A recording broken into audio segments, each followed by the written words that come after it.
Molecada querida, presta atenção nessa parte 2 do nosso papo sobre as proteínas. Quem não assistiu a parte 1, assiste lá primeiro e depois volta para cá, ok? A gente nessa aula vai discutir um pouquinho sobre a estrutura das proteínas. Estrutura primária, secundária, terciária, quaternária. A gente vai ver que as proteínas, gente, elas têm uma conformação espacial tridimensional e que esse formato da proteína define a função biológica que ela exerce. Vamos ver como essas coisas se relacionam? Fica ligado, gente.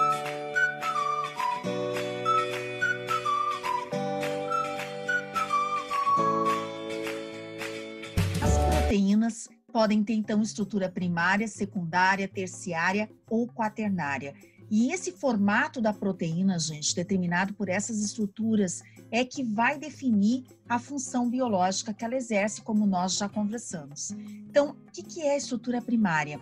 Na estrutura primária, a gente vai ter, então, uma sequência linear de aminoácidos unidos entre si por ligações peptídicas. Eu tenho aqui, por exemplo, onde está a ponteira do mouse, a fenilalanina unida ao ácido glutâmico, unido à leucina, prolina e assim por diante. Esses aminoácidos, eles estão unidos por ligações peptídicas, como nós já falamos anteriormente. Molecada, o que determina a sequência desses aminoácidos?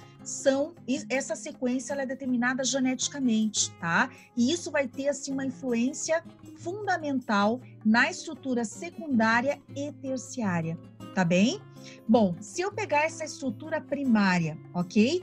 E eu enrolar essa estrutura linear, tá? Enrolar em torno de um eixo, eu tenho, então, a estrutura secundária. Nesse caso, gente, quando eu tenho, então, essa cadeia linear enrolada em torno de um eixo, né? Nós vamos ter a estrutura alfa-hélice, que a gente chama, tá? Quando ela está enrolada em espiral, porque ela adquire, então, essa configuração helicoidal aqui, beleza? Essa é uma estrutura alfa-hélice, é uma estrutura secundária de proteína.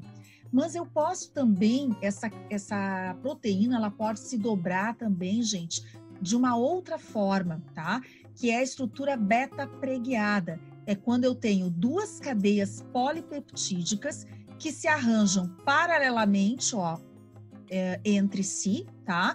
E são unidas, essas duas cadeias são unidas por ligações de hidrogênio, beleza? Aí eu tenho uma estrutura beta-preguiada. Então, na verdade, a minha cadeia linear de aminoácidos lá na estrutura primária, ela pode, gente, se dobrar, fazer dobramentos de duas formas. Ou em formato de espiral, que aí vai ser a estrutura alfa-hélice, ou ela pode fazer dobraduras, né, como se fossem dobraduras de origami, assim, semelhantes.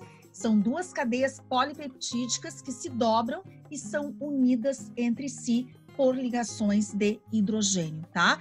Tomem cuidado, gente, que a estrutura secundária, o que mantém esse formato em hélice, né? Ou esse formato laminar aqui que a gente está vendo na estrutura beta-preguiada, o que mantém essas estruturas são ligações de hidrogênio, beleza? Ligações de hidrogênio é que mantém essa estrutura secundária da proteína, tá? Agora eu quero que vocês imaginem comigo, vou dar exemplos, tá? Uma proteína de estrutura secundária, nesse formato aqui, alfa-hélice, nessa configuração helicoidal, nós temos como exemplo, gente, a proteína do cabelo, a queratina, tá? A queratina é um exemplo de proteína que apresenta esse tipo de estrutura. Já um exemplo de proteína que tem essa estrutura beta-preguiada, né, essa estrutura laminar, a gente pode citar a proteína da teia de aranha, que é uma proteína extremamente resistente, beleza? Ok. Agora eu quero que vocês imaginem que eu vou pegar essa estrutura secundária, eu até peguei aqui um exemplo para mostrar para vocês. A estrutura secundária, gente, ela vai ter esse formato, vou aproximar aqui, esse formato, ó, esse formato helicoidal em espiral, tá? Ó, vou botar aqui para vocês, um formato em espiral, tá? Eu quero que vocês imaginem, então, que esse formato em espiral, eu posso dobrar, ó, eu posso dobrar essa hélice, essa espiral, tá? Fazer vários dobramentos dela com ela mesma, que ela se dobra sobre ela mesma, tá?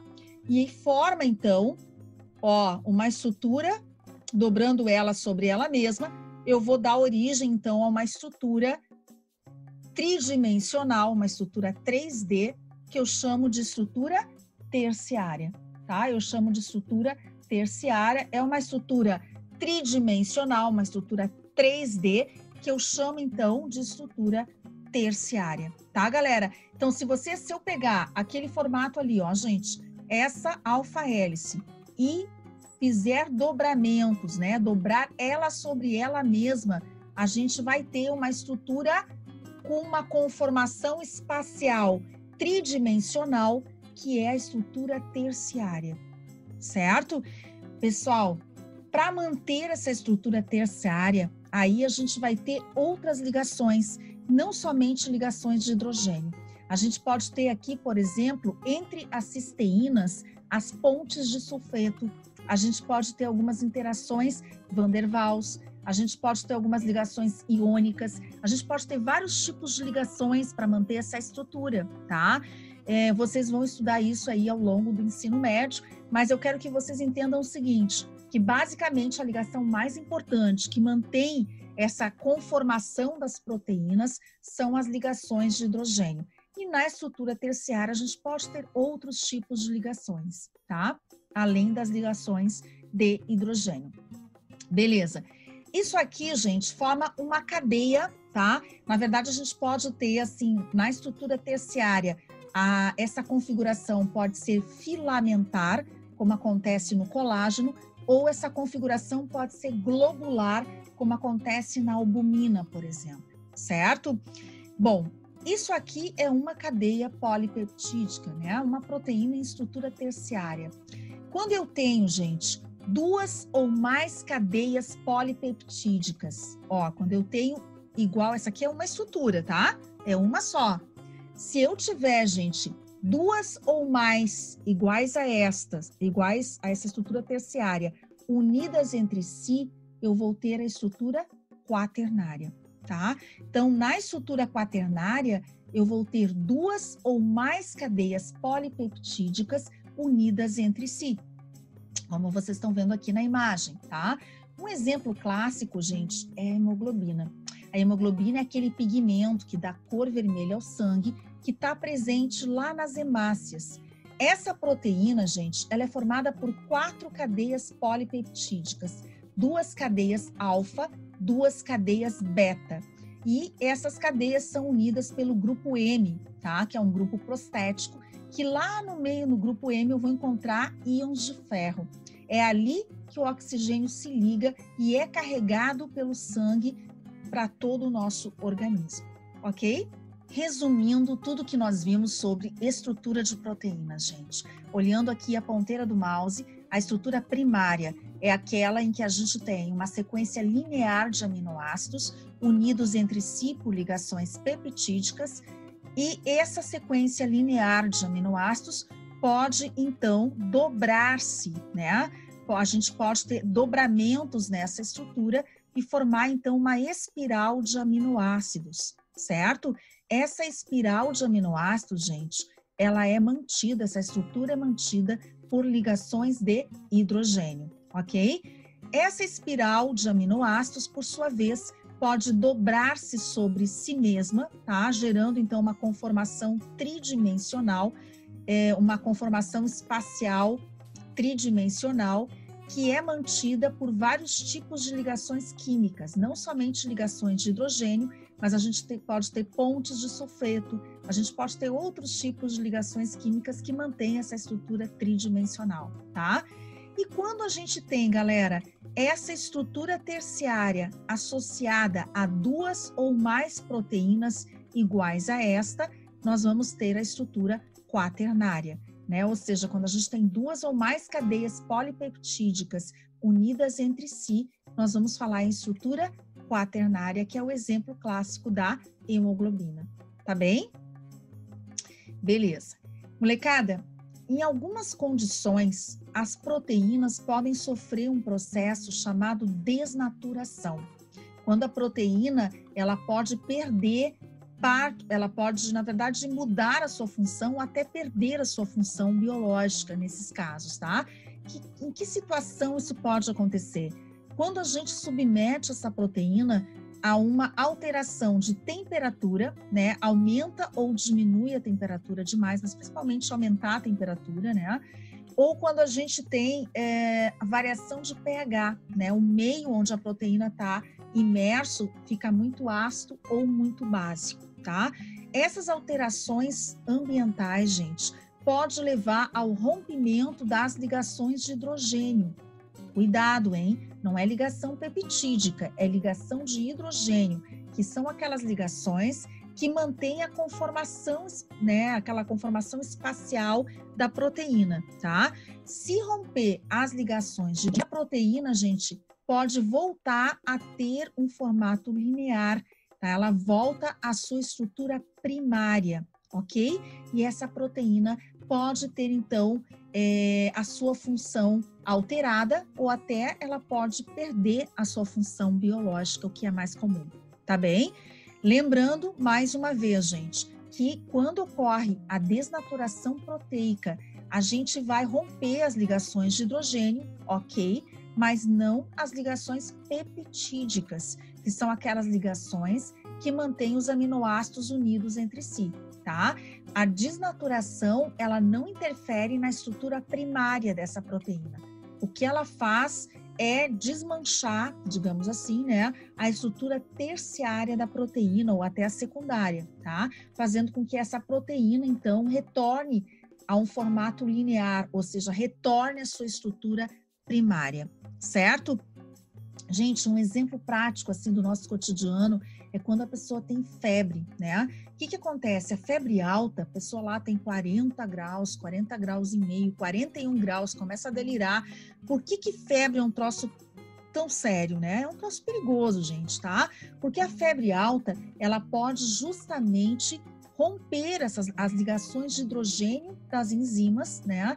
E pode provocar, então, das proteínas de uma forma geral e pode provocar, então, pode até levar o sujeito à morte, tá? Se a febre não for sanada rapidamente, enfim, ela pode até, se ela ficar muito alta muito tempo, ela pode provocar danos às proteínas, danos irreversíveis, tá? Pode provocar essa desnaturação proteica, beleza?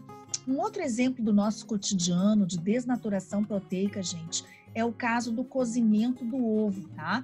Lá na clara do ovo, a gente tem uma proteína chamada albumina, que é uma proteína que a gente encontra, que a gente também tem no sangue, tá?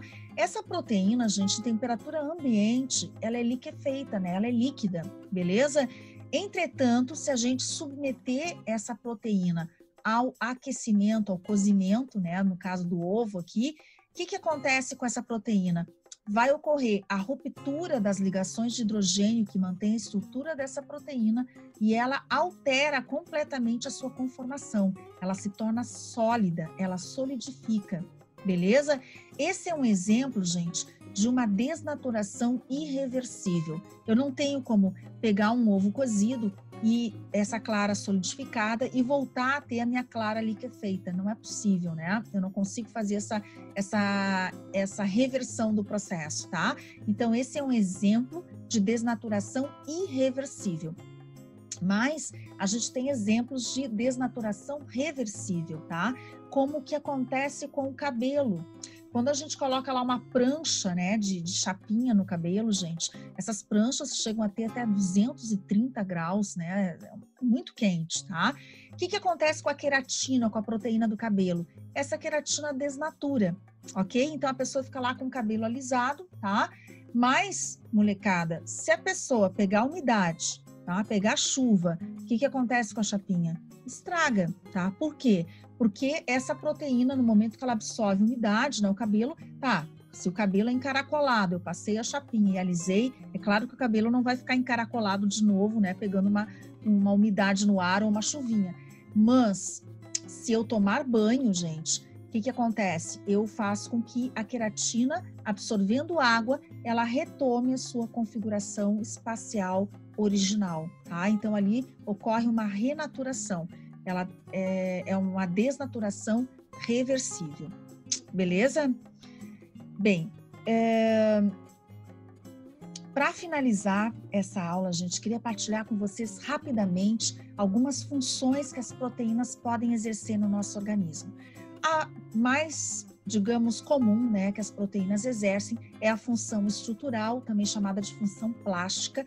Elas estão presentes lá nas membranas celulares das células, e as proteínas podem ser encontradas também como colágeno, né, nos ossos, nos tendões, nas cartilagens, e em grande quantidade no nosso organismo. O colágeno é uma proteína abundante no nosso corpo, tá? Se eu não me engano, só o colágeno pode constituir cerca de 40% de toda a proteína que a gente tem no corpo. É muito colágeno, tá? Bem, o que mais? A gente tem proteínas que regulam alguns processos no nosso organismo, que tem ação hormonal, como é o caso da insulina, tá? A insulina, ela participa lá do metabolismo glicêmico, ela vai regular a quantidade de glicose que nós temos no sangue, né, de açúcar, certo? Ela exerce, então, um papel bem importante e é um hormônio de natureza proteica. Nós temos algumas proteínas que têm um papel de defesa, tá? Como os anticorpos, né, que podem receber aí uma denominação especial de imunoglobulinas. As imunoglobulinas, gente, são proteínas de defesa do nosso organismo, proteínas aí extremamente importantes na nossa atual conjuntura, né? Bem, o que mais? Nós temos a actina e a miosina, que são proteínas que participam do processo de contração muscular, né, do movimento aí dos músculos. Nós temos proteínas que participam da coagulação do sangue. Quando a gente se corta, né, faz um corte, para estancar essa hemorragia, para interromper esse sangramento, a gente vai precisar aí de um efeito cascata de várias proteínas atuando, tá? Proteínas que estão presentes lá no nosso sangue. Nós temos proteína que impermeabiliza a superfície do corpo, como a queratina. A queratina vai ajudar a evitar a perda excessiva de água, né? E está presente aí no cabelo, está presente na pele, está presente nos pelos, nas unhas, certo? Nós temos proteínas, gente, que participam do transporte de gases no sangue, como é o caso da hemoglobina, que transporta o oxigênio, pode transportar também gás carbônico, mas principalmente o oxigênio, né? E, por último, nós temos proteínas que funcionam como catalisadores. São proteínas, gente, que vão acelerar a velocidade das reações químicas, que são chamadas de enzimas. E elas são tão importantes que a gente vai conversar, vai ter uma aula só sobre enzimas na próxima semana. Beleza? Por hoje é isso, gente. Muito obrigada, um ótimo final de semana, se cuidem e até a próxima. Valeu, galera!